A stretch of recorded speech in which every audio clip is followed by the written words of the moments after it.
طالب في ثانوي تجاري وبتقابل ناس كتير في حياتك وقريبين منك بيقولولك مش هتنفع، عمرك ما هتوصل، عمرك ما هتبقى حاجة، وبيصدرولك كلام كتير محبط بيخليك ما تتحركش من مكانك. عارف الناس دي بتعمل معاك كده ليه؟ علشان هم فشلة وعايزينك تبقى زيهم، مش عايزينك تبقى احسن منهم. اسأل نفسك سؤال واحد: في ناس قبل منك قدروا ان هم يحققوا الحلم بتاعهم ويوصلوا للهدف اللي عايزينه ويبقوا طلبة في الجامعة؟ هتلاقي الاجابة بكل بساطة طبعا، كتير جدا. يبقى انت ليه لا؟ ليه ما تبقاش واحد منهم؟ ليه ما تبقاش طالب جامعي؟ ليه ما يبقاش ليك مستقبل؟ ليه ما تبقاش فخور بنفسك قدام اهلك والناس اللي بتحبك وقدام عيالك في المستقبل؟ يلا ابدأ دلوقتي حالا، والله العظيم هتوصل. ولما توصل هتبص لنفسك وهتبص وراك وتقول ياه انا تعبت قوي، انا تعبت بجد، انا فعلا استاهل اللي انا فيه. كنا بنقول ان شاء الله هنبقى طلبة جامعيين، والحمد لله دلوقتي اصبحنا طلبة جامعيين. فاعمل معاكم الفيديو بتاعي بس واحنا طلبة ايه؟ واحنا طلبة ايه؟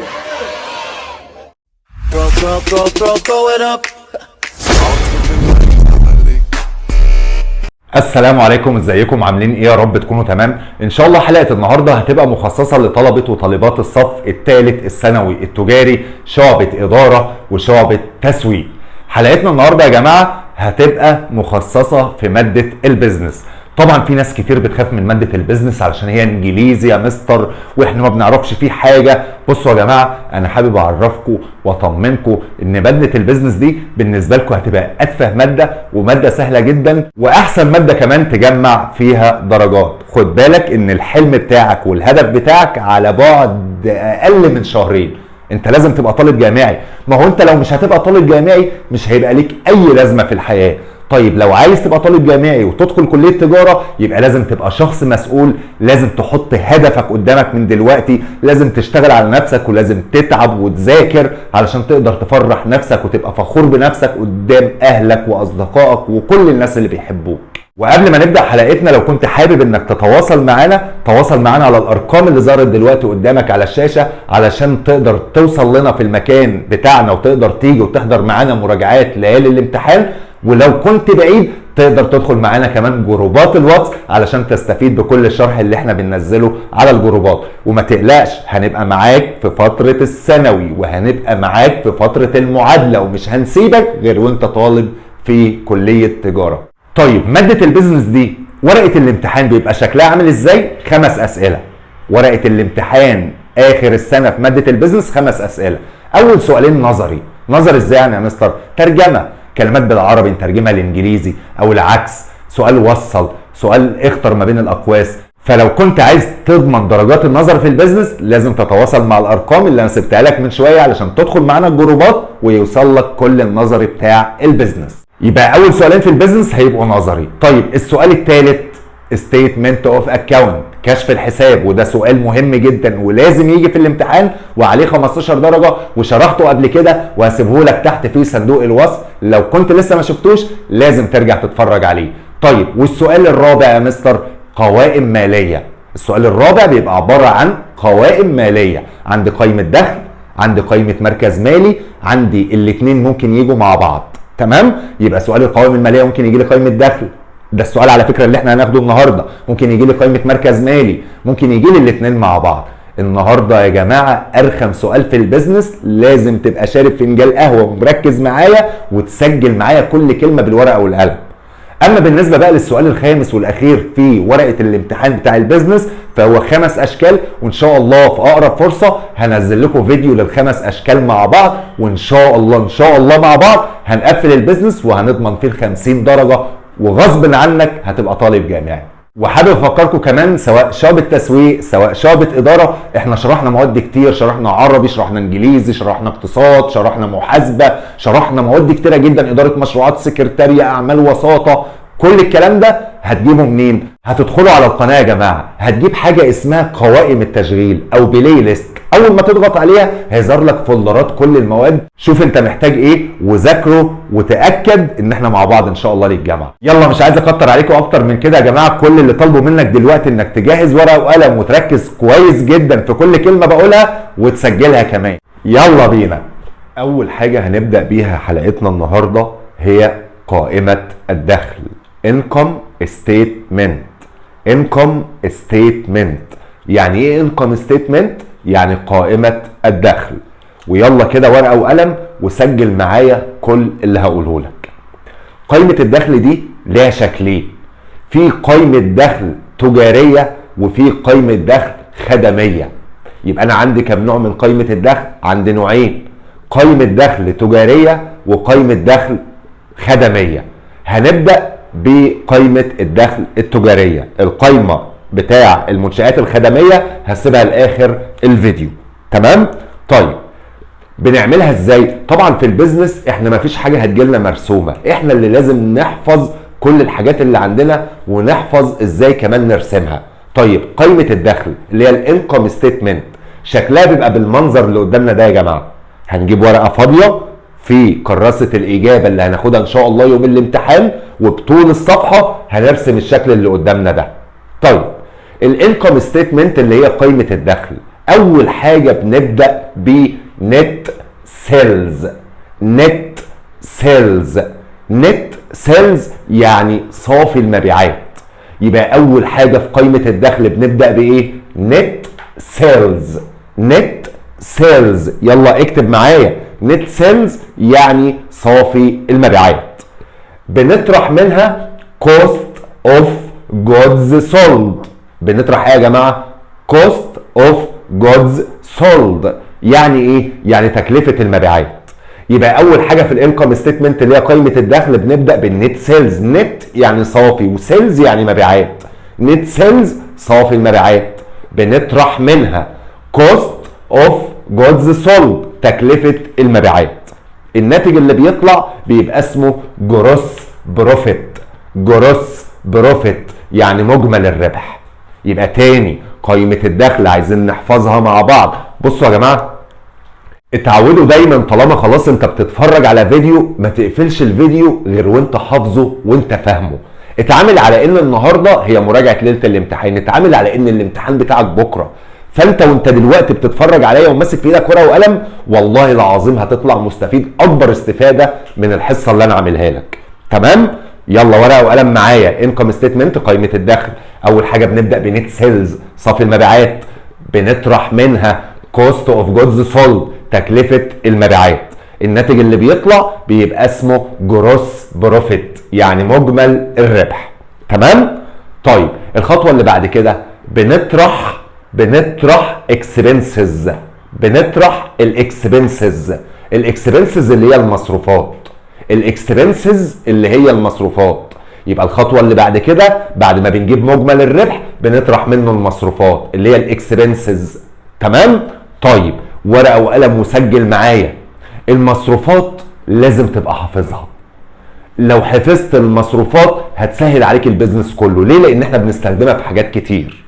يبقى لازم تحفظ المصروفات. طيب المصروفات اللي عندنا في المنهج 8 حاجات، يلا اكتبهم معايا علشان نحفظهم. يبقى لازم نحفظ المصروفات. مصروفات يعني اكسبنسز. زي ايه؟ 8 كلمات هم المتكررين عندنا في المنهج كله ولازم اكون حافظهم. اللي هم ايه؟ يلا اكتب معايا. اول حاجه اهو مصروفات اللي هي الاكسبنسز لازم نحفظها. اول حاجه رنت. رنت رنت رنت يعني ايجار. ويجز. ويجز ويجز يعني اجور. سالاريز. سالاريز مرتبات. باد ديبتس. باد ديبتس يعني ديون معدومه. عندي بعد كده كاريج اوت. كاريج اوت يعني نقل للخارج او نقل المبيعات.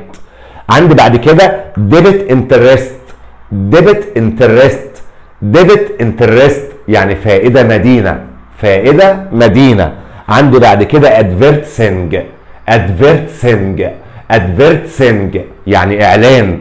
اخر كلمه عندي انشورنس. انشورنس. انشورنس يعني تامين، تمام؟ يبقى المصروفات اللي هي الاكسبنسز لازم نحفظها وتكون كتبتها معايا بالورقه والقلم. 8 حاجات زي ما قلتهم لكم دلوقتي، انقلوهم ورايا واحفظوهم. يبقى الاكسبنسز 8 حاجات، وزودوا عليها اي كلمه فيها اكسبنس.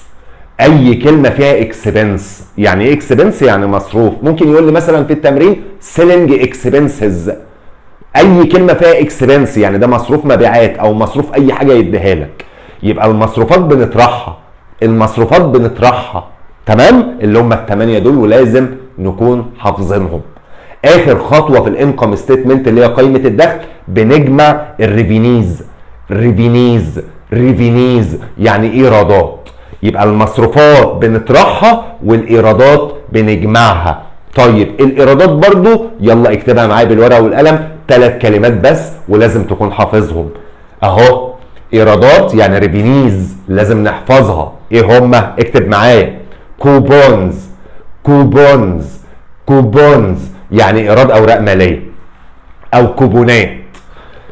رنت ريسيفد يعني ايراد عقار. خدوا بالكم علشان انا عندي هنا رنت بس من ضمن المصروفات يعني ايجار، انما رنت ريسيفد ايجار مستلم او ايراد عقار، تمام؟ دي من ضمن الايرادات.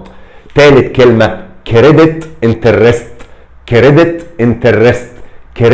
انترست يعني فائده دائمه، تمام؟ يبقى لازم نحفظ المصروفات ولازم كمان نحفظ الايرادات. والله العظيم لو حفظتهم هتقدر تجاوب على اي سؤال في البيزنس، لسه الاسئله اللي هناخدها بعدين، تمام؟ يبقى تاني كده بشكل سريع، قائمه الدخل ممكن تجي لي سؤال لوحدها في الامتحان يطلب مني قائمه الدخل، لازم اكون حافظها. اول حاجه بنبدا بالنت سيلز، تمام؟ صافي المبيعات، بنطرح منها كوست اوف جودز سولد، تكلفه المبيعات. الناتج اللي بيطلع بيبقى اسمه جروس بروفيت يعني مجمل الربح، تمام؟ بعد كده بنطرح الاكسبنسز اللي هي المصروفات ونجمع عليها في الاخر خالص الريفينيز اللي هي الايرادات. اخر حاجه في قائمه الدخل، احنا اصلا بنعمل الانكم ستيتمنت اللي هي قائمه الدخل علشان نطلع النت بروفيت يعني صافي الربح، او ممكن نسميه نت انكم، الاثنين بمعنى واحد، نت بروفيت او نت انكم يعني صافي الربح او صافي الدخل. يبقى احنا بنعمل قائمه الدخل علشان في الاخر خالص بنطلع حاجه اسمها صافي الربح اللي هو النت بروفيت. ولازم تبقى حافظ المصروفات وكمان لازم تبقى حافظ الايرادات، تمام؟ اتمنى ان احنا نكون سجلناها مع بعض ونكون حفظناها كمان، تمام؟ بصوا بقى، ركز معايا في كل كلمه هقولها لك. النت سيلز دي اول حاجه بنبدا بيها، صافي المبيعات. ممكن يبقى لها رقم في التمرين، والله لو مديني في التمرين صافي المبيعات ب100,000 مثلا، ناخد الرقم بتاعه ونحطه قدامنا. كوست اوف جودز سولد تكلفه المبيعات، ادور عليها في المساله، والله لو موجود ليها رقم هناخد الرقم بتاعها ونحطه قدامها وبعدين نطرحهم من بعض علشان نطلع مجمل الربح. يبقى النت سيلز اللي هي صافي المبيعات والكوست اوف جودز سولد اللي هي تكلفه المبيعات، ممكن ارقامهم تبقى موجوده في التمرين، والله لو موجوده اهلا وسهلا ناخد الارقام ونكتبها على طول في الجدول. وممكن ما يجيبليش الارقام بتاعتها. طب يا مستر لو مش هيجيب لي الارقام بتاعتها هنطلعها ازاي؟ لازم نحفظ 3 قوانين او 3 معادلات. يبقى لو نت سيلز وكوست اوف جودز سولد موجودين في التمرين مش هنستخدم اي حاجه تاني. طب لو مش موجودين لازم نحفظ 3 معادلات، يلا اكتب معايا بالورقه والقلم. امتى هنحفظ ال3 معادلات او امتى هنستخدمهم؟ لو صافي المبيعات وتكلفه المبيعات مش موجودين اصلا في التمرين او في السؤال بتاعنا. طيب اول قانون لازم نحفظه اهو، لازم نحفظ 3 معادلات. اول معادله او اول قانون نت سيلز يعني صافي المبيعات. نجيبها ازاي لو مش موجوده؟ بتساوي السيلز، سيلز يعني مبيعات، ونطرح منها اي كلمه فيها سيلز. يبقى تاني نت سيلز اللي هي صافي المبيعات لو مش موجوده نجيبها ازاي؟ القانون بتاعها بيقول سيلز ناقص اي كلمه فيها سيلز. يعني ايه يا مستر ناقص اي كلمه فيها سيلز؟ هما حاجتين، الريتيرنز والديسكاونت. الريتيرنز والديسكاونت بس بتوع السيلز. يعني ايه ريتيرنز يا مستر؟ يعني مردودات. يعني ايه ديسكاونت يا مستر؟ يعني خصم بتاع المبيعات او الخصم المسموح به. تمام؟ يبقى اول قانون عندي اسمه نت سيلز، يلا نحفظ مع بعض، بتساوي سيلز ناقص حاجتين، والحاجتين لازم يبقى فيهم كلمه سيلز او اي كلمه في التمرين فيها سيلز، اللي هو زي ايه؟ الريتيرنز والديسكاونت بتوع السيلز. نشوف المبيعات بكام ونطرح منها مردودات المبيعات وخصم المبيعات هيديني صافي المبيعات. يبقى ده اول قانون عندنا. طيب القانون الثاني اللي لازم نحفظه نت بورشيسز. نت بورشيسز، نت بورشيسز يعني صافي المشتريات. صافي المشتريات القانون بتاعها حاجتين ناقص حاجتين. نت بورشيسز حاجتين ناقص حاجتين. ايه هي بقى؟ البورشيسز والان. البورشيسز والان، الان دي مش بمعنى كلمه ان، لا ده انا بختصرها، هي المفروض اسمها كاريج ان. كاريج ان يعني نقل للداخل او نقل المشتريات، يعني بقول له المشتريات ومصروفاتها، مصروفاتها اللي عندنا في المنهج اللي هي اسمها كاريج ان، يبقى هدور على الكلمه اللي فيها ان. يبقى البورشيسز والان، وبنطرح منهم حاجتين، ايه هما؟ الريتيرنز والديسكاونت. ريتيرنز يعني مردودات والديسكاونت يعني خصم، بس الاثنين بتوع مين؟ بتوع بورشيسز اللي هو مردودات المشتريات وخصم المشتريات او الخصم المكتسب. يبقى لازم ناخد بالنا ان عندي في المنهج في اثنين ريتيرنز، في ريتيرنز للسيلز يعني مردودات مبيعات، وعندي ريتيرنز للبورشيسز اللي هي مردودات المشتريات، وعندي كمان اثنين ديسكاونت. الديسكاونت بتاع السيلز اللي هو سيلز ديسكاونت اللي هو خصم المبيعات او الخصم المسموح به، وعندي كمان خصم بورشيسز ديسكاونت اللي هو خصم المشتريات او الخصم المسموح به. طيب وثالث قانون عندنا يا مستر لازم نحفظه كوست اوف جودز سولد. كوست اوف جودز سولد يعني تكلفة المبيعات. طيب بنجيبها ازاي؟ انفنتوري، احفظ معاك الكلمة دي كويس، انفنتوري. انفنتوري يعني مخزون، يوم 1/1 يعني مخزون اول المدة، زائد الخطوة رقم 2. يعني ايه يا مستر الخطوة رقم 2؟ يعني نت بورشيسز. ما هو اصلا لو انت لاحظت نت بورشيسز اللي هي صافي المشتريات اصلا مش بنستخدمها في الجدول. طب ايه لازمتها يا مستر؟ مش هنعرف نجيب تكلفة المبيعات من غير الخطوة رقم 2 اللي هي النت بورشيسز. يبقى انا بجيب نت بورشيسز علشان نعرف نطلع كوست اوف جودز سولد اللي هي تكلفة المبيعات. يبقى تاني تكلفة المبيعات اللي هي كوست اوف جودز سولد بتساوي ايه؟ انفنتوري بتاع يوم 1/1 يعني مخزون اول المدة، زائد الخطوة رقم 2 اللي هي النت بورشيسز. طيب الاثنين دول بنطرح منهم ايه؟ بنطرح منهم اندنج انفنتوري. انفنتوري يوم 31/12 يعني مخزون اخر المده. يبقى انا كده في عندي اتنين مخزون، مخزون اول المده ومخزون اخر المده، وكلمه مخزون يعني انفنتوري. تمام؟ يا ريت تكونوا سجلتوا ورايا بالورقه والقلم. بصوا قائمه الدخل دي هي ارخم واصعب حاجه في البيزنس. لو فهمتوا قائمه الدخل اي حاجه في البيزنس سهله وامرها سهل. تمام؟ يبقى دي منظر قائمه الدخل. لازم ابقى حافظ المصروفات ولازم كمان ابقى حافظ الايرادات. نت سيلز اللي هي صافي المبيعات وكوست اوف جودز سولد، والله لو موجودين هنحل على طول. طب لو مش موجودين يبقى لازم نحفظ الثلاث قوانين دول علشان نقدر نجيب صافي المبيعات وتكلفة المبيعات. يلا نشوف سؤال زي اللي ممكن نلاقيه في امتحان اخر السنة. تمام؟ ممكن يجيب لي سؤال ويطلب مني، احنا بنعرف اصلا هو عايز مني ايه من المطلوب. المطلوب ده اللي هو بيبقى في اخر السؤال اللي هو كلمة ريكوايرد. ريكوايرد يعني المطلوب. بصوا طالب مني ايه؟ انكم ستيتمنت يعني قائمة الدخل. ممكن تيجي لي سؤال لوحدها في الامتحان والسؤال ده عليه 15 درجة. وبالمناسبة يا جماعة النظري اللي عندنا في البيزنس بيجي لنا من العملي. يعني ممكن يسألني على الترجمة بتاع صافي المبيعات او تكلفة المبيعات، او يسألني على مجمل الربح او صافي الربح، او ممكن يجيب لي المعادلات دي واحنا نكملها. يعني النظري 90% منه بيجي لنا من العملي. تمام؟ يلا بينا نشوف السؤال، يلا نقله ورايا. على فكرة ده سؤال امتحان من امتحان السنين اللي فاتت. ديبت بالانس يعني أرصدة مدينة. ديبت بالانس يعني أرصدة مدينة. تمام؟ مديني بيجيننج انفنتوري ب 5100. بيجيننج انفنتوري يعني مخزون أول المدة. مديني النت بورشيسز صافي المشتريات مديني 18900. مديني رنت يعني إيجار ب 1080. مديني جنرال اكسبنسز ب 1500. مديني سيلز ريتيرنز. سيلز ريتيرنز يعني مردودات مبيعات ب 2000. مديني سالاريز اللي هي المرتبات 3240. مديني كمان سيلز ديسكاونت يعني خصم المبيعات او خصم مسموح به مديني 1000. دي كده الارصده المدينه. مديني حاجه ثانيه اسمها كريدت بالانس. كريدت بالانس يعني ارصده دائنه. مديني ايه؟ مديني سيلز المبيعات 33000. مديني كوبونز اللي هي الكوبونات او ايراد اوراق ماليه بكام؟ ب 780. مديني الرنت ريسيفد اللي هو ايراد عقار بكام؟ ب 840. وبيقول لي اديشنال داتا يعني معلومات اضافيه اندنج انفنتوري. اندنج انفنتوري يعني مخزون اخر المده مديهولنا بكام؟ ب 3600.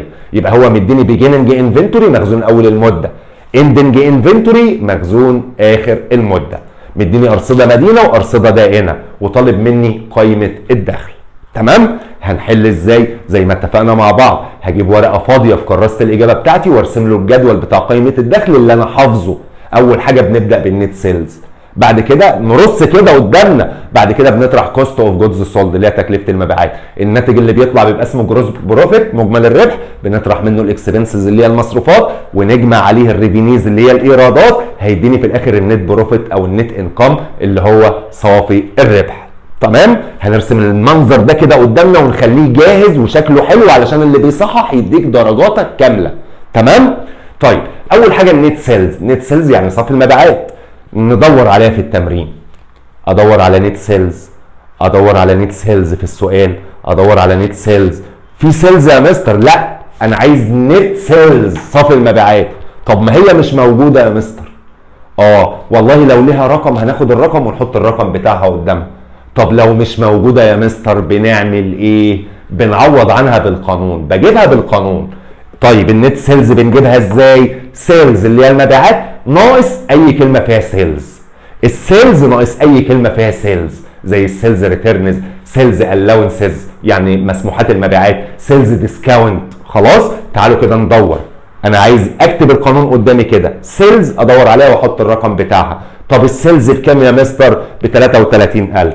يبقى انا اقول له السيلز دي 33000، اشيلها واحط الرقم بتاعها. وتعودوا دايما وانتوا في الامتحان اي كلمه نستخدمها اشطب عليها كده خط علشان خلاص مش هنستخدمها تاني. طيب عايز سيلز ريتيرنز. تعالوا كده ندور على سيلز ريتيرنز. في سيلز ريتيرنز اهي، مردودات المبيعات بكام؟ ب 2000. يبقى هنحط تحتها 2000. افتح كده الاقواس. الاقواس مهمه جدا لازم تستخدمها على الاله الحاسبه. تمام؟ والكلمه اللي نستخدمها واشطب عليها. طيب عايز بعد كده سيلز ديسكاونت او اي كلمه فيها سيلز. اهو سيلز ديسكاونت بكام؟ ب 1000.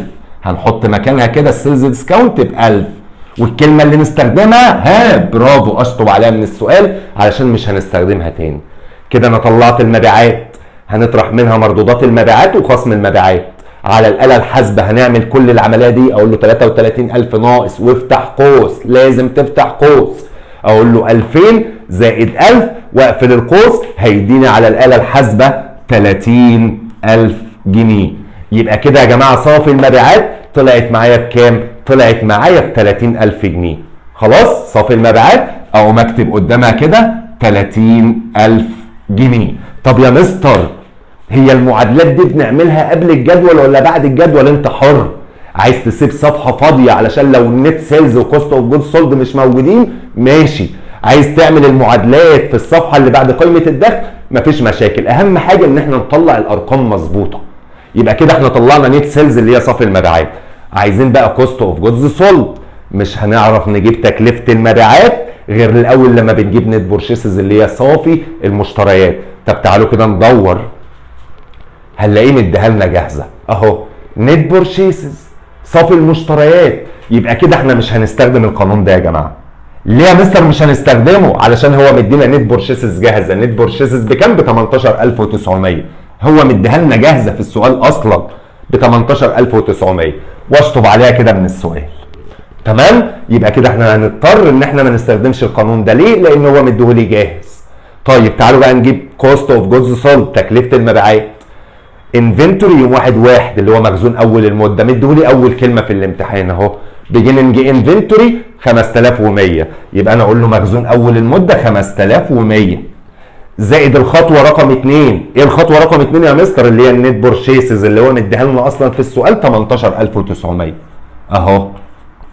يبقى مخزون اول المده زائد الخطوه رقم 2 اللي هي النت بورشيسز اللي هي صافي المشتريات ناقص انفنتوري يوم 31/12 اللي هو مخزون اخر المده. طيب مخزون اخر المده مديهولنا اهو اخر حاجه في السؤال اندنج انفنتوري بكام؟ ب 3600. يبقى مخزون اخر المده ده اهو 3600.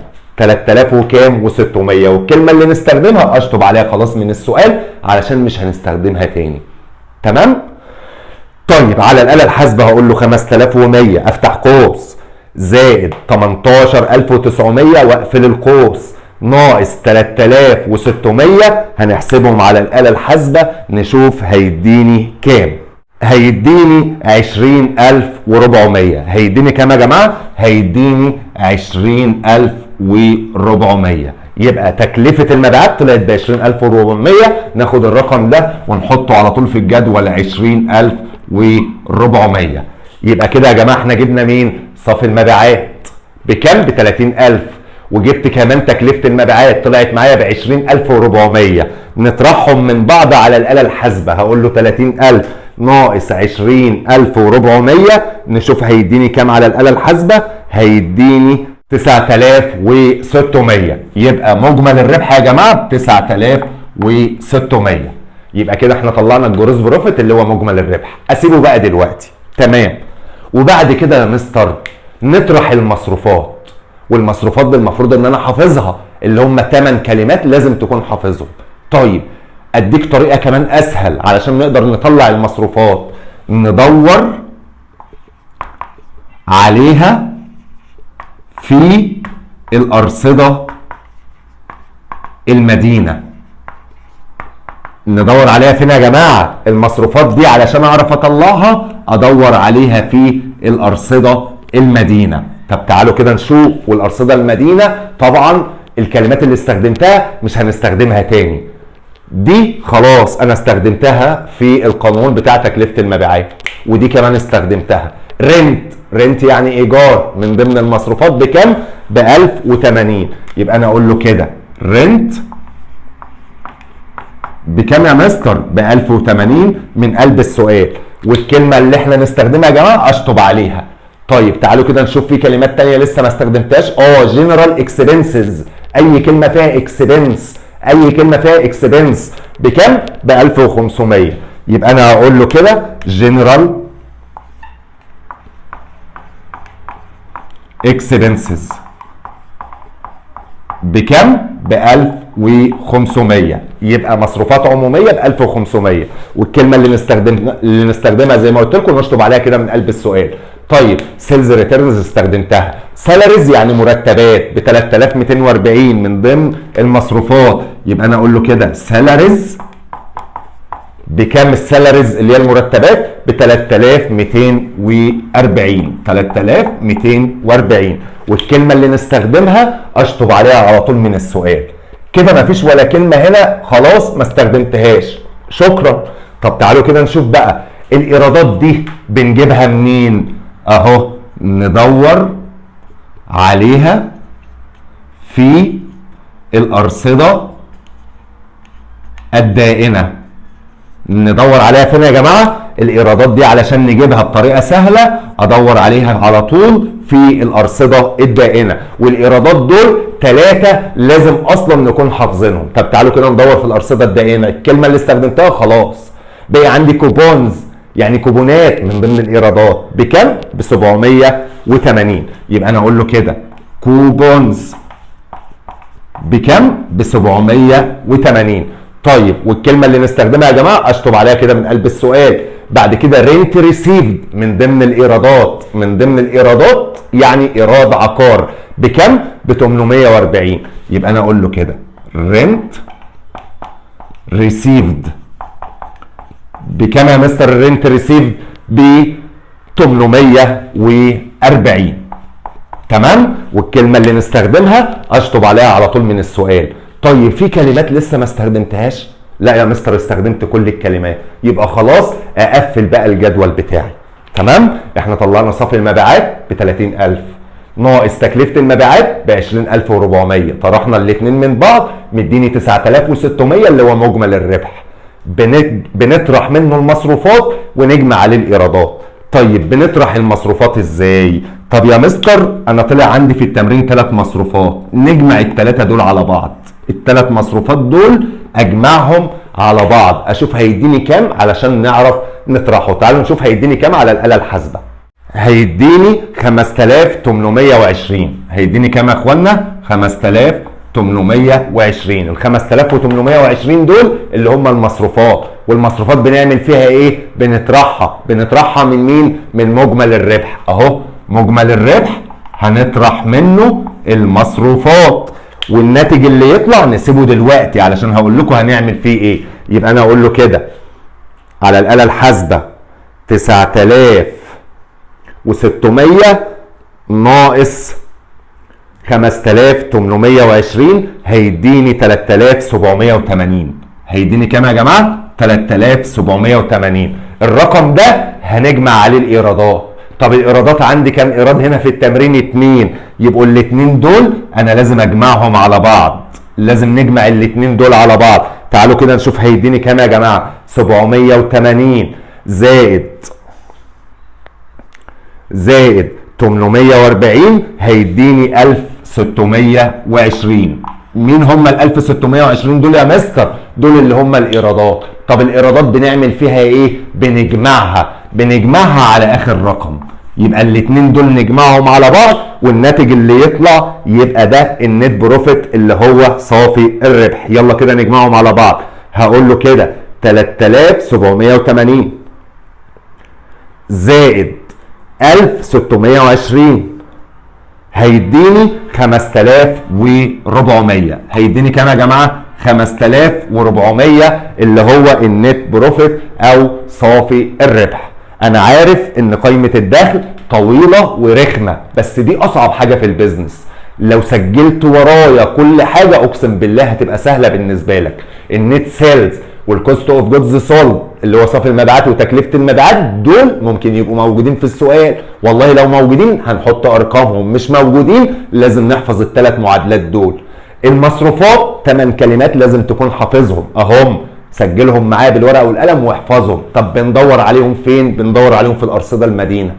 والايرادات بنجمعها، الايرادات 3 ايرادات لازم تبقى حافظهم. طب بندور عليهم فين؟ بندور عليهم في الارصده الدائنه. واخر حاجه في قائمه الدخل بيديني النت بروفيت اللي هو صافي الربح. اما بالنسبه بقى لتاني موضوع عندنا في حلقه النهارده فهو الفاينانشال بوزيشن.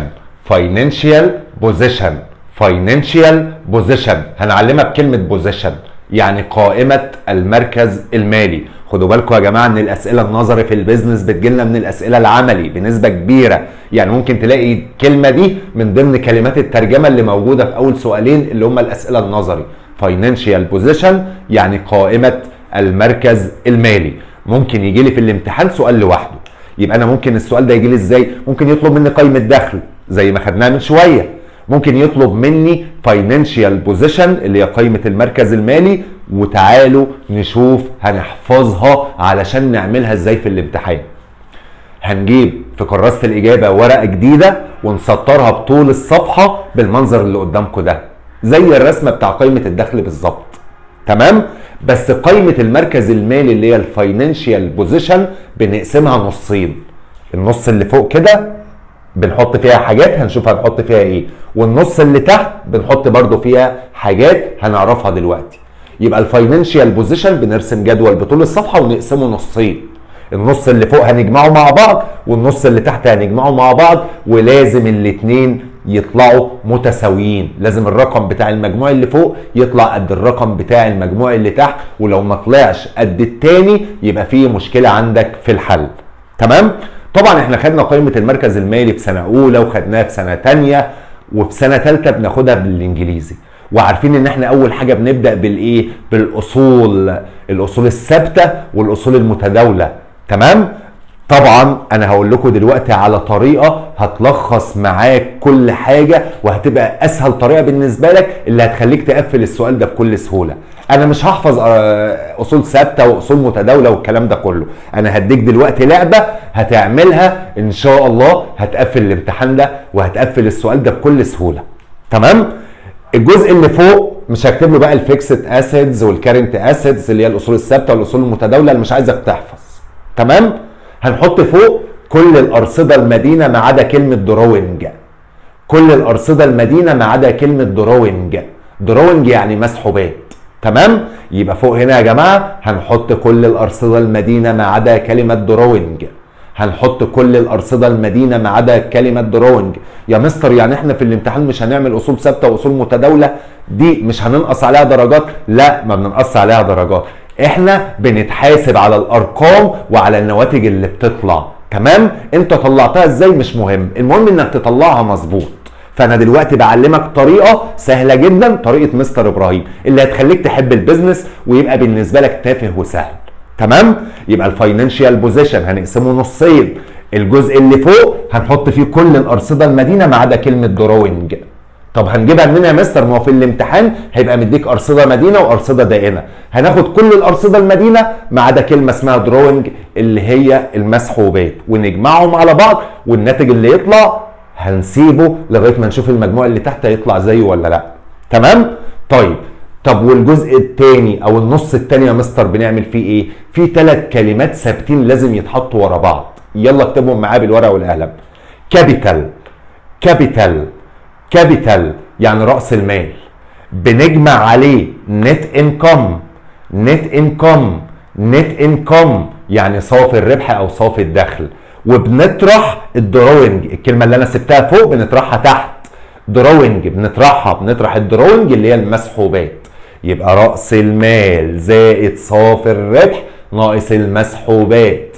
راس المال زائد صافي الربح ناقص المسحوبات. وبعد كده يا مستر بنكمل باقي الارصده الدائنه، بنكمل باقي الارصده الدائنه اللي احنا لسه ما خدناهاش. يبقى تاني فاينانشال بوزيشن الجزء اللي فوق بنحط كل الارصده المدينه ما عدا كلمه اسمها دروينج.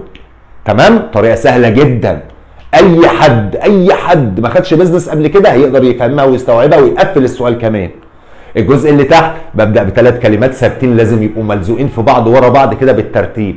كابيتال راس المال زائد نت انكم بنجمع عليه صافي الربح ناقص دروينج بنطرح منه المسحوبات، وبعدين نكمل باقي الارصده الدائنه ونجمعهم على بعض ونشوف المجموع هيطلع قد المجموع اللي فوق ولا لا. تعالوا كده نشوف تمرين زي اللي بيجي لنا في الامتحان. تمام؟ بيقول لي ديبت بالانس يعني ارصده مدينه، مديني ايه بقى؟ مديني كارز 12000 يعني سيارات، فرنتشر اساس 5400، كاش خزينه 6000، بيلز ريسيفابل اوراق قبض 1800، بيلدنج مباني ب 15000، مديني ديبيتورز مدينون ب 3000، مديني بنك يعني بنك 7500، مديني دروينج مسحوبات بكم؟ ب 600، مديني اكويبمنت الات او معدات بكم؟ ب 5100. دي الارصده المدينه اللي مديها لنا، لازم ادور على كلمه اسمها دروينج اهو اللي هي الكلمه دي، ادور عليها كده واطلعها على جنب علشان ايه؟ ما انساهاش. ممكن تبقى موجوده وممكن ما تبقاش موجوده، هي في السؤال موجوده. تمام؟ يبقى دي كل الارصده المدينه ما عدا كلمه دروينج هنكتبهم دلوقتي. طب تعالوا كده نكمل الارصده الدائنه. كريدت بالانس كابيتال يعني راس المال 37500، بيلز بيبل اوراق دفع تمام اللي هي من ضمن الخصوم يعني 1800، كريديتورز دائنون 900، لونز قروض 9000، نت انكم يعني صافي الربح ب 12000، ومديني كمان اديشنال داتا يعني معلومات اضافيه. بيقول لي اندنج انفنتوري. اندنج انفنتوري خدناه من شويه، انفنتوري يعني مخزون واندنج يعني نهايه، يبقى ده مخزون اخر المده. تمام؟ وخدوا بالكم يا جماعه ان مخزون اخر المده من ضمن الاصول. مخزون اخر المده هو جاي لي في اخر السؤال لوحده، بنكتبه فين في الجدول؟ بنكتبه مع الاصول اللي فوق. سجل ورايا المعلومه دي، مخزون اخر المده بنستخدمه في قائمه المركز المالي، بنحطه من ضمن الاصول، هو من ضمن الاصول المتداوله فهنحطه مع الجزء اللي فوق. تمام. تاني مخزون اخر المده بنستخدمه في الجزء اللي فوق. تمام. طيب طالب مني ايه؟ ريكوايرد، طالب مني حاجتين.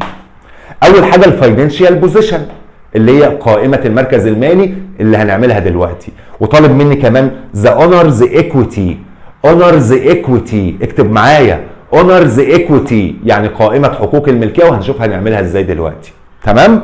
طيب طالب مني الفاينانشال بوزيشن اللي هي قائمه المركز المالي، هنرسم له المنظر اللي قدامنا. الكلام اللي بالعربي ده مش هنكتبه في الامتحان، ده ليك انت علشان تقدر تفهم وتستوعب.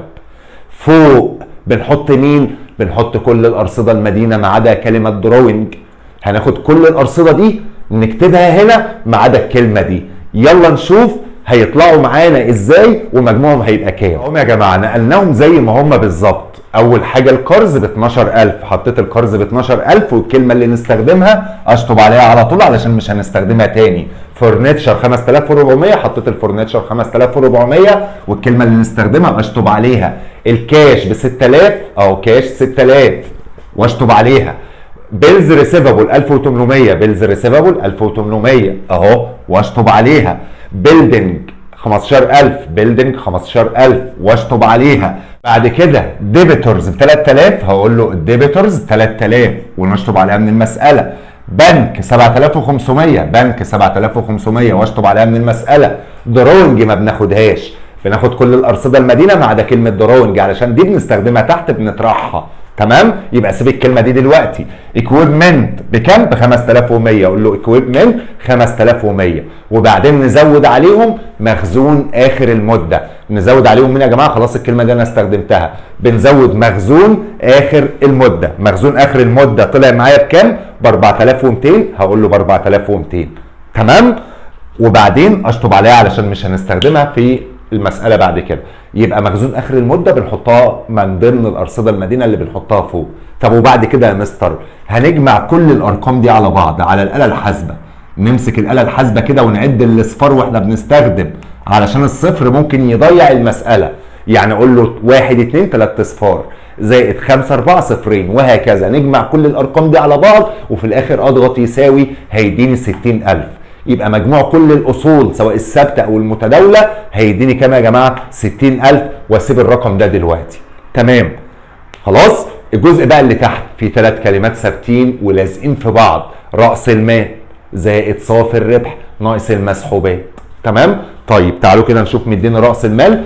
كابيتال 37500، يبقى انا اقول له كده 37500 والكلمه اللي نستخدمها اشطب عليها على طول من المساله. طيب زائد نت انكم صافي الربح. تعالوا كده ندور مدينا صافي الربح ولا لا. نت انكم بكام؟ ب 12000 والكلمه اللي نستخدمها اشطب عليها. يبقى انا اقول له هنا 12000 ناقص الدروينج المسحوبات الكلمه اللي انا سبتها فوق بكام؟ ب 600. بس يا ريت يا جماعه نبقى نحطها ما بين قوسين علشان دي بنطرحها. يعني انا هقول له راس المال زائد صافي الربح ونطرح منه ال 600 اللي هو ايه؟ المسحوبات. على فكره وارد جدا ان المسحوبات ممكن ما تكونش موجوده في المساله، يعني ممكن المسحوبات دي ما تجيش فدي تبقى بصفر او ما نكتبهاش اصلا. تمام.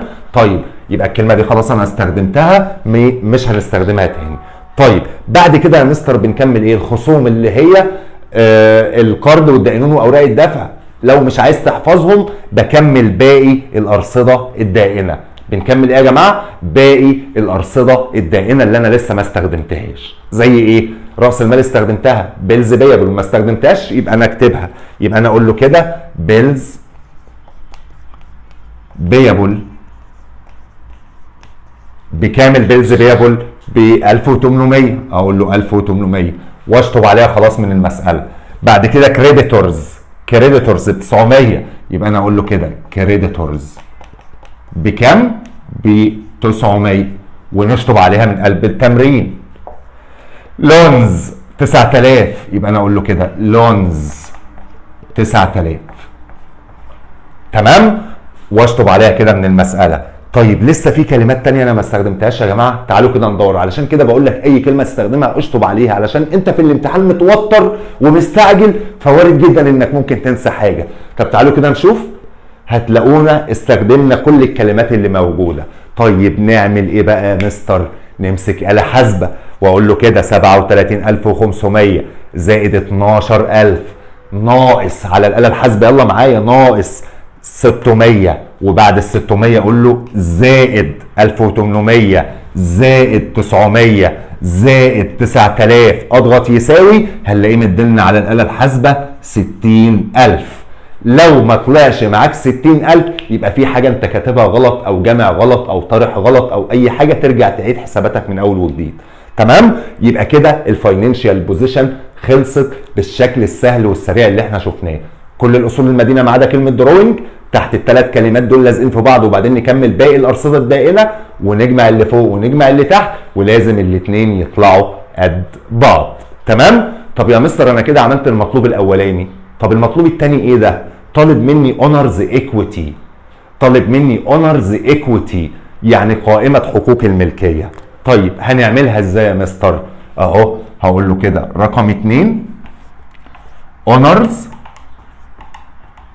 ايكويتي يعني قائمة حقوق الملكية. طيب شكل الرسمة صغيرة جدا وبسيطة جدا اهي. ليه يا مستر صغيرة كده؟ لان فيها 3 كلمات بس ولازم نكون حافظينهم، واحنا كده كده اصلا حافظينهم اللي هم ال3 دول يا جماعة. يعني ال3 دول كده على بعض لو خدناهم مع بعض كده وحطيناهم في جدول لوحديهم هيبقى اسمهم الاونرز ايكويتي اللي هي قائمة حقوق الملكية. بتتكلم في ايه بقى؟ بتقول لي كابيتال يعني رأس المال زائد نت انكم ناقص دروينج. دروينج اللي هي المسحوبات. يبقى قائمة حقوق الملكية يا جماعة فيها 3 كلمات بس، رأس المال زائد صافي الربح ناقص المسحوبات. طيب رأس المال أصلا موجود معانا بكام؟ ب 37500 زائد صافي الربح موجود بكام؟ ب 12000 ناقص المسحوبات. المسحوبات بكام؟ ب 600. ودايما المسحوبات نحطها ما بين قوسين علشان دي يا جماعة بنطرحها. نجمع اول رقمين وبعد ما نجمعهم نطرح الرقم الثالث ونشوف هيديني كام، يبقى ده رأس المال في نهاية الفترة او كده يبقى احنا عملنا قائمة المركز المالي. تعالوا نشوف هتطلع معانا بكام. هقول له كده 37500 زائد 12000 يساوي ناقص 600 يساوي هيديني 48900. هيديني كام يا جماعة؟ 48900. ده رأس المال في نهاية الفترة. الرقم الأخير ده يا جماعة بيبقى إيه؟ بيبقى رأس المال في نهاية المدة. وبكده يبقى احنا عملنا له الاونرز ايكويتي اللي هي قائمة حقوق الملكية. وخد بالك ان قائمة حقوق الملكية ممكن تجي لي مع الشكل اللي فات اللي هي قائمة الدخل. يعني السؤال اللي احنا خدناه من شوية اللي هي الانكم ستيتمنت ممكن يطلب مني حاجتين، ممكن يطلب مني قائمة الدخل ويجيب لي معاه كمان الاونرز ايكويتي اللي هي قائمة حقوق الملكية. طب قائمة حقوق الملكية ال3 كلمات دول ثابتين ما بيتغيروش، رأس المال زائد صافي الربح ناقص المسحوبات. تمام؟ يلا بينا نشوف شكل جديد. اما بالنسبه بقى لثالث حاجه معانا في حلقه النهارده فهو ان ممكن يجي لنا في الامتحان سؤال طالب فيه الاثنين مع بعض، طالب الانكم ستيتمنت اللي هي قائمه الدخل وطالب كمان معاها الفاينانشال بوزيشن اللي هي قائمه المركز المالي. يبقى في الامتحان يا جماعه بالنسبه لسؤال القوائم الماليه اللي هو السؤال اللي عليه 15 درجه ممكن يجيب لي قائمه الدخل لوحدها، ممكن يجيب لي قائمة المركز المالي لوحدها زي ما شفنا في المرتين اللي فاتوا، وممكن يجيب لي الاثنين مع بعض. تمام؟ طيب تعالوا بقى نشوف منظر السؤال ممكن يجي لنا ازاي في الامتحان. بيقول لي ديبت بالانس أرصدة مدينة، يلا انقل معايا. كوست اوف جودز سولد اللي هي تكلفة المبيعات 28800. 28000 وكام يا جماعة؟ و800. وبعد كده مدلنا ويجز يعني اجور 2700. بعد كده سيلينج اكسبنسز مصاريف البيع 1875. بنك 37500. اكويبمنت 12000. بيلز ريسيفابل 9000. ديبيتورز 6000. دروينج اللي هي المسحوبات 2625. الارصده الدائنه كريدت بالانس مديني نت سيلز صافي المبيعات 37500، مديني رينت ريسيفد 2055، كريدت انترست 570، كريديتورز 6375، بيلز بيبل 7500، كابيتال ب 60000. وبعد كده مديني اديشنال داتا معلومات اضافيه، بيقول لي اندنج انفنتوري مخزون اخر المده بكام؟ ب 13500. ريكوايرد اللي هو المطلوب، طالب مني حاجتين، طالب مني ذا انكم ستيتمنت قائمه الدخل، وطالب مني ذا فاينانشال بوزيشن، وقلت لكم ان احنا هنعلمها بكلمه بوزيشن يعني قائمه المركز المالي. وزي ما خدنا يا جماعه في اول الحلقه بنحل قائمه الدخل ازاي؟ بنرسمها ازاي؟ في ورقه لوحدها. تمام؟ بنرسم الشكل اللي قدامنا ده ونبقى حافظينه ومجهزينه قبل ما نبدا نحل. اول حاجه نت سيلز صافي المبيعات، بنطرح منها كوست اوف جودز سولد تكلفه المبيعات. الناتج اللي بيطلع بيبقى اسمه جروس بروفيت يعني مجمل الربح.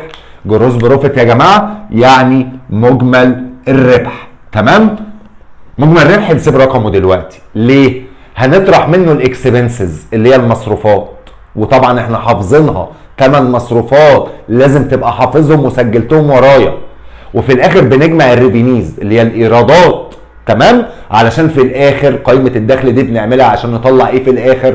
بنطلع النت انكم او النت بروفيت اللي هو صافي الربح. وزي ما اتفقنا في اول الحلقه ان صافي المبيعات وتكلفه المبيعات ممكن يبقى مديني ارقامها جاهزه في السؤال. تمام؟ يبقى نحل على طول. طب لو مش مديني يا مستر ارقامهم جاهزه، يبقى لازم نكون حافظين الثلاث معادلات اللي خدناهم في اول الحلقه ونجيبهم بالثلاث معادلات. تمام؟ طيب انا دلوقتي جهزت الحل بتاعي، ابدا احل. يعني انا قبل ما ابدا احل اصلا ارسم المنظر اللي قدامنا ده علشان ابص في التمرين وارص في الجدول على طول. اول كلمه عندنا اسمها نت سيلز، ادور عليها صافي المبيعات. موجوده اهلا وسهلا، مش موجوده هنجيبها بالمعادله. تمام؟ اللي خدناها قبل كده.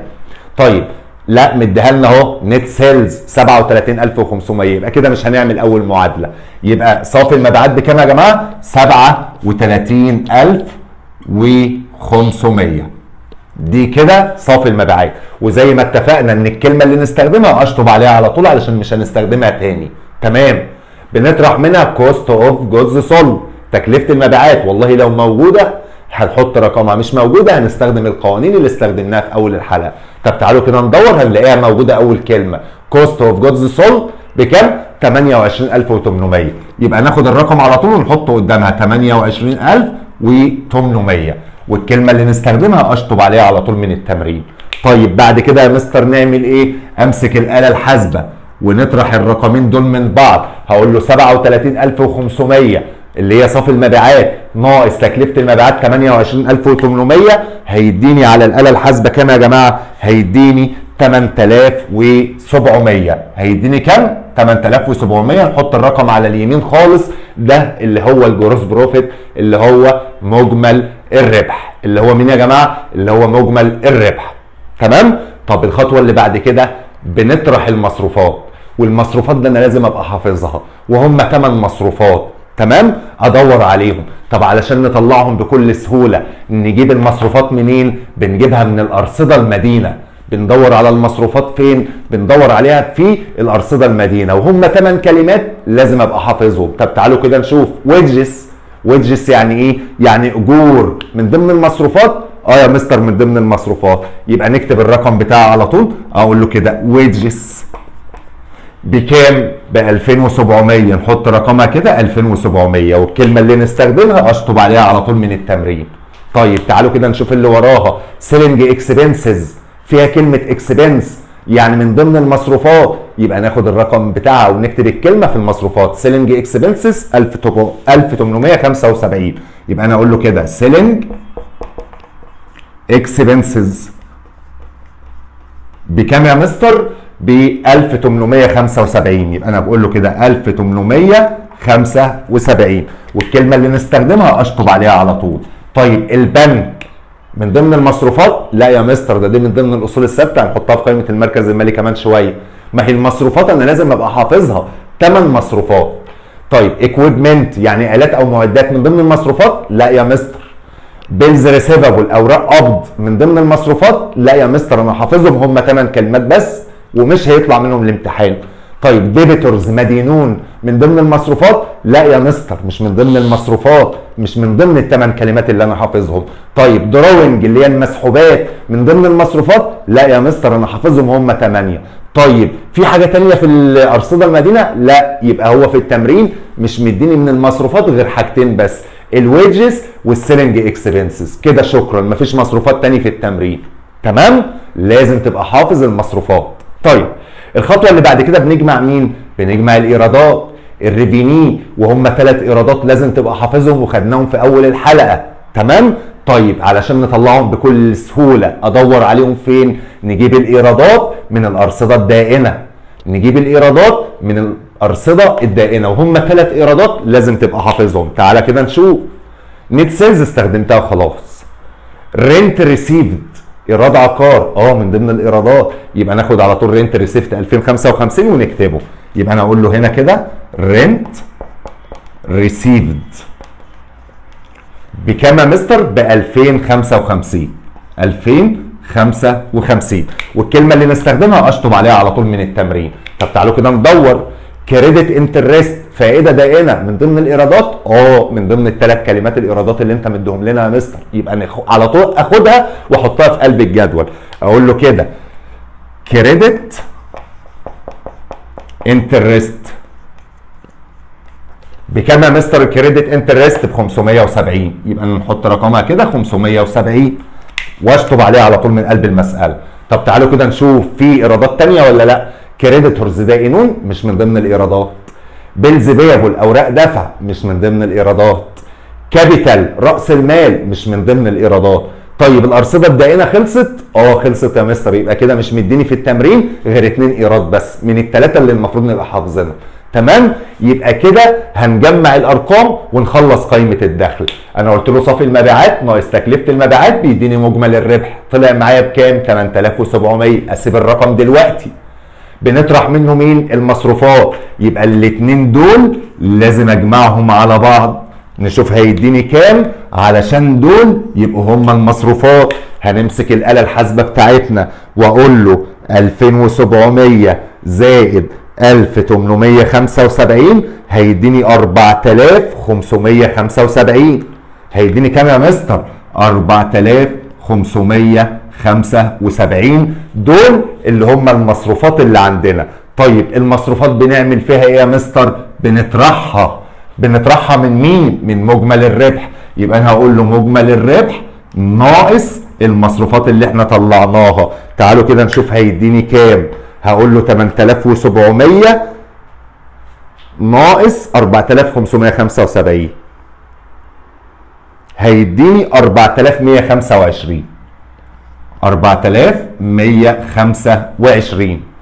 اسيب الرقم ده دلوقتي ليه يا مستر؟ علشان لسه هنجمع عليه الايرادات. طب الايرادات اللي عندنا 2 لازم اجمع الرقمين دول على بعض ونشوف هيديني كام. هقول له 2055 2055 زائد 570 هيديني 2625. 2625. الرقم ده بتاع ايه يا مستر؟ ده بتاع الايرادات. طب الايرادات بنعمل فيها ايه يا جماعه؟ بنجمعها على اخر رقم طلع عندي. تمام؟ تعالوا كده نشوف نجمع الرقمين دول على بعض. هقول له 4125 زائد 2625 هيديني 6750. هيديني كام؟ 6775. واخر رقم في قائمه الدخل ده بيبقى هو مين؟ بيبقى النت انكم او ممكن نسميه النت بروفيت. وبكده يبقى احنا خلصنا قائمه الدخل زي ما احنا حافظينها. تمام؟ طيب تعالوا بقى نشوف المطلوب الثاني اللي هو مين؟ الفاينانشال بوزيشن، قائمه المركز المالي. اقلب الصفحه واجيب صفحه جديده. تمام؟ طيب بنقسم قائمه المركز المالي زي ما اتفقنا نصين، نص اللي فوق والنص اللي تحت. طب النص اللي فوق بنحط فيها ايه؟ بنحط كل الارصده المدينه ما عدا كلمه دراونج. كل الارصده المدينه ما عدا كلمه دراونج. كل الارصده المدينه يا مستر؟ لا، الكلمات اللي انا لسه ما استخدمتهاش، اللي انا استخدمته خلاص.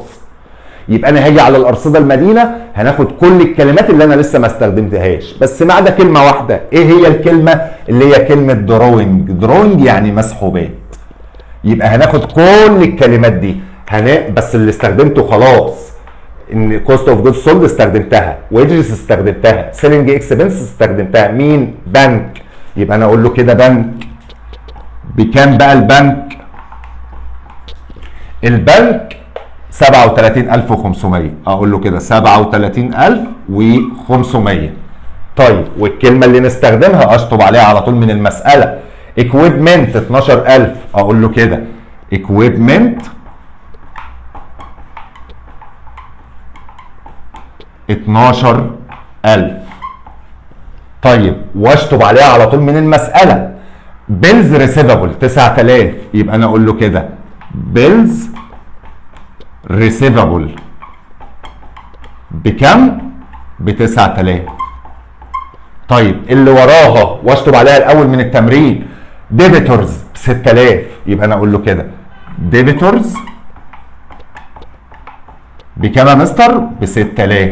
حلو. واشطب عليها من التمرين. هناخد الدروينج؟ لا، احنا بناخد كل الارصده المدينه ما عدا كلمه دروينج. بس كده يا مستر. اوعى تنسى مخزون اخر المده. اوعى تنسى مخزون اخر المده. اكتب ورايا المعلومه دي. مخزون اخر المده ممكن نستخدمه مرتين. ازاي يعني يا مستر؟ مخزون اخر المده ده بنستخدمه في قائمه المركز المالي مع الاصول فوق. ولو هنكتب المعادلات، يعني لو كان في قائمه الدخل مش مديني صافي المبيعات ولا تكلفه المبيعات، بيبقى في 3 قوانين، وفي القانون الاخير اللي هو تكلفه المبيعات بنطرح مخزون اخر المده، يبقى بنستخدمه برضه في المعادلات. يبقى مخزون اخر المده ممكن استخدمه مرتين. مره في قائمه المركز المالي كده كده هنحطه من ضمن الاصول، ومره في قائمه الدخل في المعادلات لو هنستخدم المعادلات. بس هنا ما استخدمتش معادلات، يبقى هنستخدمه مره واحده. اوعى تنساه، هنحطه في قائمه المركز المالي من ضمن الاصول. يبقى انا اقول له كده اندنج انفنتوري. بكام يا مستر الاندنج انفنتوري؟ ب 13500. اقول له كده 13500. والكلمه اللي نستخدمها اشطب عليها على طول من التمرين. طيب وبعد كده يا مستر هنجمع كل الارقام دي على بعض، واتاكد الاول ان انا مش ناسي حاجه. كل الكلمات استخدمتها في الارصده المدينه ما عدا الكلمه دي، ما عدا كلمه دروينج. وبعدين يا مستر نجمع كل الارقام دي على بعض. تعالوا كده يلا آلة حاسبه معايا. هقول له 37500 زائد 12000 زائد 9000 زائد 6000 زائد 13500 هيديني 78000. يبقى كل الارقام دي بكام يا جماعه؟ ب 78000. يبقى كل الارصده المدينه اللي فوق اللي هي الاصول الثابته والاصول المتداوله، الاصول كلها على بعض طلعت لي ب 78000، واسيب الرقم ده دلوقتي. طيب الجزء اللي تحت فيه 3 كلمات لازقين في بعض ما بيسيبوش بعض ابدا، اللي هم مين؟ كابيتال راس المال زائد نت انكم صافي الربح ناقص دروينج المسحوبات. تمام؟ وبعد كده بنكمل باقي الارصده الدائنه اللي لسه ما استخدمتهاش. طب تعالوا نجيب الكابيتال، موجود ولا مش موجود؟ كابيتال موجود اهو ب 60000. يبقى انا اقول له الكابيتال ب 60000 زائد نت انكم مش موجود في المساله. طب هنجيبه منين يا مستر؟ ما احنا عملنا قائمه الدخل علشان في الاخر بنجيب صافي الربح او صافي الدخل. بكام؟ ب 6750. اقول له 6750. 6700 وكام يا جماعه؟ و50. بنجيبه منين؟ من قائمه الدخل. 6750. جبنا صافي الربح منين؟ من قائمه الدخل. وبعد كده بنطرح مين؟ بنطرح المسحوبات، وطالما المسحوبات بنطرحها يبقى نحطها داخل قوسين. طيب المسحوبات الكلمه اللي انا سبتها 2625. 2625 دي اللي هي مين؟ اللي هي المسحوبات. طب وبعد كده يا مستر هنكمل باقي الارصده الدائنه اللي انا لسه ما استخدمتهاش. هنكمل باقي الارصده الدائنه اللي انا لسه ما استخدمتهاش. تعالوا كده نشوف الارصده الدائنه. الكلمه دي استخدمتها. رينت ريسيبت استخدمتها، كريدت انترست استخدمتها، كريديتورز لسه. يبقى على طول اللي هم الدائنون من ضمن الخصوم بتتحط تحت في قائمه المركز المالي. كريديتورز 6375. يبقى انا اقول له كده كريديتورز بكام يا مستر؟ 6375. 6375. والكلمه اللي نستخدمها اشطب عليها على طول من التمرين. طب تعالوا نشوف في كلمات تانية ولا لا. في بيلز بيبل، اوراق دفع بكام؟ ب 7500. يبقى انا اقول له كده بيلز بيبل بكام يا مستر؟ مديني رقمها في التمرين 7500. والكلمه اللي نستخدمها اشطب عليها على طول من قلب التمرين. طب وكابيتال ما انا استخدمتها اهو. تمام؟ يبقى الكلمه اللي نستخدمها اشطب عليها على طول. طب تعالوا كده نشوف في كلمات تانية انا نسيتها ولا لا. لازم الكلمه اللي تستخدمها تشطب عليها. ليه يا مستر؟ علشان انت بتبقى قاعد متوتر ومستعجل في الامتحان، فعلشان ما تنساش حاجه. هنلاقي ان احنا استخدمنا كل الكلمات. نقفل حساباتنا بقى. انا خلاص قفلت الجزء اللي فوق. يلا آلة حاسبه معايا. هقول له كده 60000 زائد 6750 ناقص، اعمل ناقص على طول يا مستر. ناقص وكمل 2625 زائد، كمل على طول 6375 زائد 7500. امشي معاه بنفس الطريقه. اضغط يساوي هيديك على طول 78000. هيدينا كام يا جماعه؟ 78000. ولازم الجزء اللي فوق يطلع قد الجزء اللي تحت. كده يبقى احنا قفلنا قائمه الدخل وقائمه المركز المالي. يلا بينا نشوف اخر شكل معانا في حلقه النهارده. اما بالنسبه بقى يا جماعه لاخر شكل معانا في حلقه النهارده هو الانكم ستيتمنت، قائمه الدخل بس في المنشآت الخدميه. في اول الحلقه خالص قلت لك ان قائمه الدخل اللي هي الانكم ستيتمنت عندي منها نوعين. قائمه الدخل التجاريه اللي هي نت سيلز، صافي المبيعات ناقص كوست اوف جودز سولد اللي احنا لسه واخدينها من شويه. تمام؟ طيب النوع الثاني من قائمه الدخل ان هو ممكن يجيب لي الانكم ستيتمنت قائمه الدخل بس في المنشآت الخدميه. بنعرفها ازاي يا مستر؟ من كلمه واحده. يلا سجلها معايا. معلش يا جماعه حلقه النهارده طويله بس انا عايز الم لك كل القوائم الماليه المقرره عندك في المنهج. انا عايز اعمل معاكم اقصى حاجه علشان تقدر تستفيد وتقدر تجمع كل درجات البيزنس. صدقني والله العظيم هتفرق معاك علشان تجيب مجموع عالي وباذن الله تبقى طالب في الجامعه.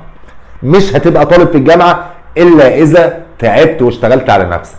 طيب قائمه الدخل الخدميه بنعرفها ازاي؟ من كلمه واحده. لو موجوده يبقى هنعمل قائمه الدخل الخدميه. لو موجود نت سيلز وسيلز وبورشيسز وكوست اوف جود سولد يبقى هنعمل قائمه الدخل اللي احنا خدناها من شويه.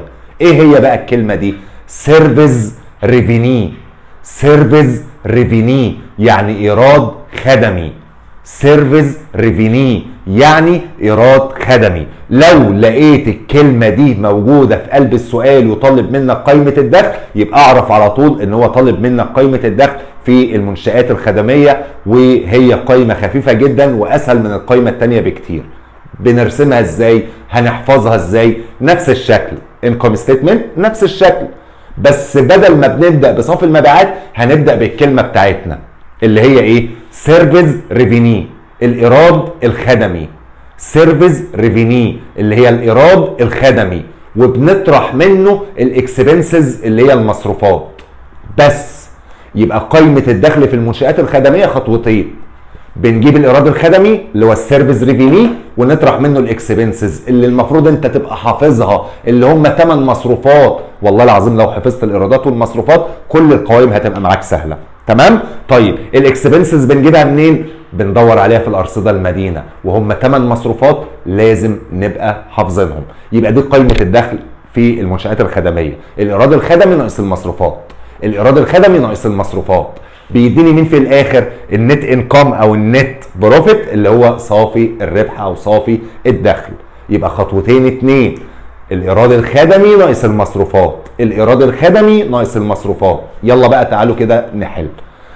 جايب لي سؤال ارصده مدينه، ارصده دائنه، وطالب مني حاجتين، طالب مني الانكم ستيتمنت، وطالب مني كمان الفاينانشال بوزيشن اللي هي قائمه المركز المالي. وزي ما قلنا ان قائمه الدخل ليها شكلين، قائمه الدخل التجاريه اللي هي صافي المبيعات وتكلفه المبيعات، وقائمه الدخل الخدميه اللي بنعلمها بكلمه اللي هي سيرفيس ريفينيو. لقيت الكلمه دي موجوده، يبقى على طول واحنا بنعمل قائمه الدخل هنعمل قائمه الدخل الخدميه اللي بتبدا بسيرفيس ريفينيو، اللي هي الكلمه بتاعتنا سيرفيس ريفينيو. بكام؟ ب 42000. يبقى انا اقول له سيرفيس ريفينيو، الرقم بنكتبه هنا يا جماعه 42000. يبقى الايراد الخدمي بنحطه فوق كده على اليمين 42000 جنيه. والكلمه اللي نستخدمها يا جماعه اشطب عليها على طول من قلب السؤال. تمام؟ بنطرح منه مين؟ بنطرح منه المصروفات، والمفروض انت تبقى حافظ المصروفات في دماغك. 8 مصروفات، يلا تعالوا كده ندور عليهم في الارصده المدينه. سالاريز، مرتبات من ضمن المصروفات؟ يبقى انا اكتب له كده سالاريز. بكام السالاريز؟ ب 17600. 17600، والكلمه اللي نستخدمها اشطب عليها على طول من التمرين. تمام؟ طيب رنت، ايجار من ضمن المصروفات؟ من ضمن ال8 كلمات يا مستر اللي انت مديهم لنا. رنت بكام؟ ب 4000. يبقى اقول له كده 4000 واشطب عليها من قلب السؤال. طيب تعالوا نشوف الكلمه اللي وراها. تراك من ضمن ال8 كلمات؟ لا، يبقى مش مصروفات، دي من ضمن الاصول هنستخدمها في قائمه المركز المالي. كاش؟ لا، مش من ضمن المصروفات. بنك؟ مش من ضمن المصروفات. بيلز ريسيفبل مش من ضمن المصروفات، احنا حافظين 8 مش هيطلع منهم الامتحان. ديبيتورز مدينون مش من ضمن المصروفات. ساندري اكسبنسز، اكسبنسز دي يعني مصروف، اي كلمه معاها اكسبنس يبقى دي على طول مصروف، يبقى دي من ضمن المصروفات. يبقى انا اقول له كده ساندري اكسبنسز. بكام يا مستر؟ ب 5400. والكلمه اللي نستخدمها على طول اجري اشطبها من السؤال. لسه في حاجه تانية في الارصده المدينه؟ لا، يبقى خلاص ما ادورش على المصروفات تاني، لان المصروفات بندور عليها فين؟ في الارصده المدينه. ولازم نبقى حافظين كام كلمه؟ 8 كلمات خدناهم في اول الحلقه، لازم تسجلهم وتحفظهم. تمام؟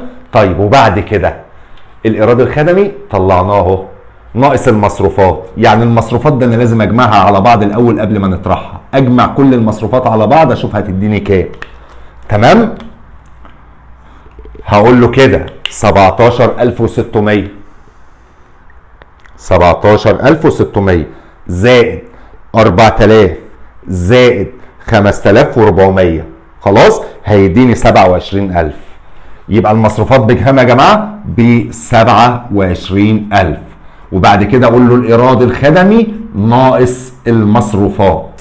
الايراد الخدمي ناقص المصروفات، يعني هقول له 42000 ناقص 27000 هيديني 15000 جنيه. يبقى ده كده صافي الربح اللي هو النت انكم. سهله جدا، اسهل من الثانيه. الايراد الخدمي ناقص المصروفات، الايراد الخدمي ناقص المصروفات. كده شكرا، كده عملت قائمه الدخل الخدميه.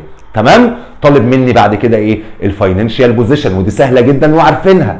بنرسم له الرسمه بتاعتنا ونقسم الرسمه نصين. الجزء اللي فوق اللي هي الاصول الثابته والمتداوله قلنا خلاص ننساهم، بناخد ايه؟ كل الاصول كل الارصده المدينه ما عدا كلمه دروينج.